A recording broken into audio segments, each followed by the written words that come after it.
Several victims of Jeffrey Epstein are suing big banks for allowing Epstein to use his money for human trafficking and abuse. I love this story because finally these brilliant young lawyers, who are my friends, by the way, we followed these guys from the very beginning of this story. They're the ones that identified what was going on with Epstein. The fact that the government was giving him a free pass to involve raping children. That's the headline there. He was raping children.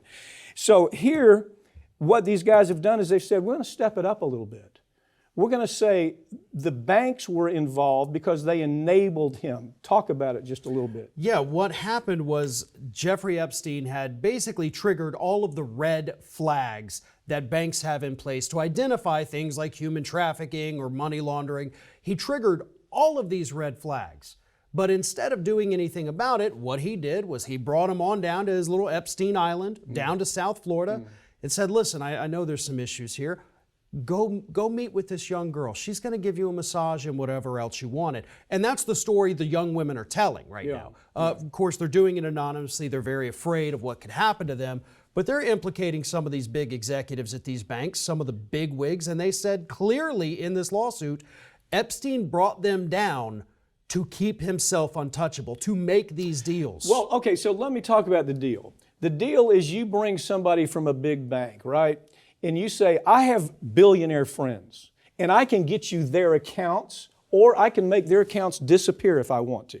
It's the influence of that. So people like, was J.P. Morgan? His big one was J.P. Morgan. J.P. Morgan says, hell yeah, we don't care what you're doing. This is fair. This is after the guy had already been caught raping girls in South Florida, kids, when they tell him, well, you know what your punishment is? You got to show up in a cell, a jail cell, from 6 o'clock in the morning. What are the times? Well, it was 6 p.m. 6 to p.m. to 6 in the morning. Right. Yeah. So you have to show up, and that's your punishment. And oh, by the way, carry on your life as much as you want. You just leave during the day. You can leave during the day. And we found out it was a corrupt judge. It was corrupt prosecutors. It was corrupt federal prosecutors. It was corrupt state prosecutors. And you know what?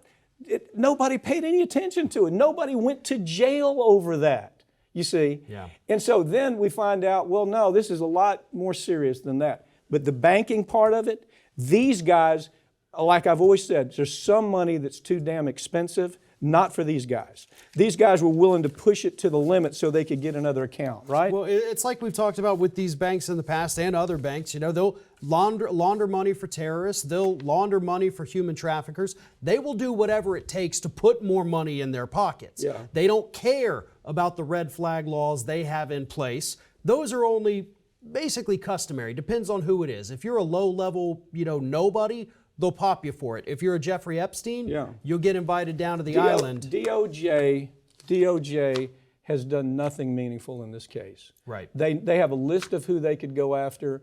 They know all the facts. They've done nothing. They're still covering up. Wall Street, I call it the Caligula mentality. There's nothing so awful that they won't be involved with for the right amount of money. And that's what happened here. A gas station owner has made headlines after hiring private security armed police to support them and protect them in this crime-ravaged Philadelphia. Wow, what in the hell's going on in Philadelphia? They are seeing a rapid surge in armed robberies, in burglaries. The gas station owner in particular, who I think actually owns a couple different gas stations, he's had his ATMs in the gas station broken into. His car, while he's parked out there at work, gets broken into. He's seen muggings. He has seen, he's had armed robberies in addition. So this guy finally said, listen, I'm done. I'm going to hire these people walking around with AR-15s patrolling the parking lot, which if you haven't seen the videos of these people walking around, it's truly terrifying. Mm-hmm. I mean, it looks like ISIS has taken over almost. Yeah, and this is right kind of in a big, downtown. It's downtown, people walking all around this. But the weirdest part is that the public, 93%, they love it. They're excited to see that, boy, look at this. It's terrifying to me, but at the same time, I don't want to say I think it's a good idea, but I get it. Well, I don't understand. Know that, but okay, fair enough.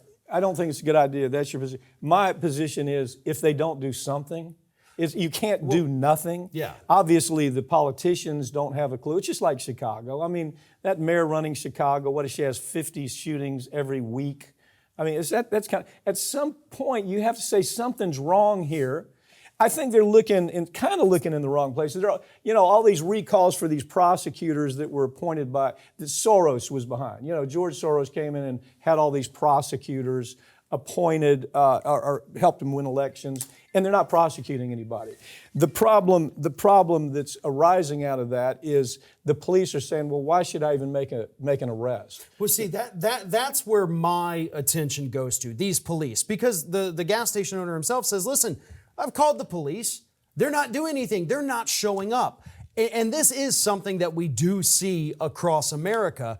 Depending on where you live, they've done plenty of studies on this. If you live in an area that's a little bit more run down, the police response time can sometimes be over an hour. Yeah. If you live in the affluent part of town, the police response is typically within about 5 minutes. Yeah. So, the police, I think, are part of the problem here. They don't want to get involved.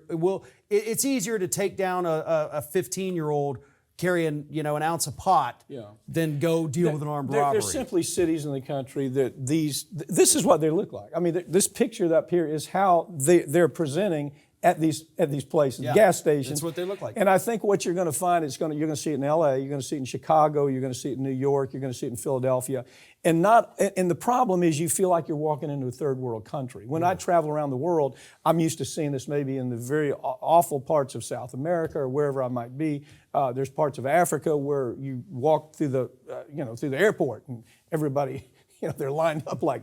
I don't know that I want this happen in the U.S., but it's a reality. I think this is the new norm for folks that are living in these cities that are being hammered with crime. Well, and what's even worse too, if we're talking about crime here, is that the areas of the country that have the most violent crime are actually right down here in the deep red South. Oh, yeah. I mean, these top the list, but those always kind of get overlooked. And so I think that's important to just remind people, this is not a localized problem. It is, red states, it's blue states, it's everywhere. I don't.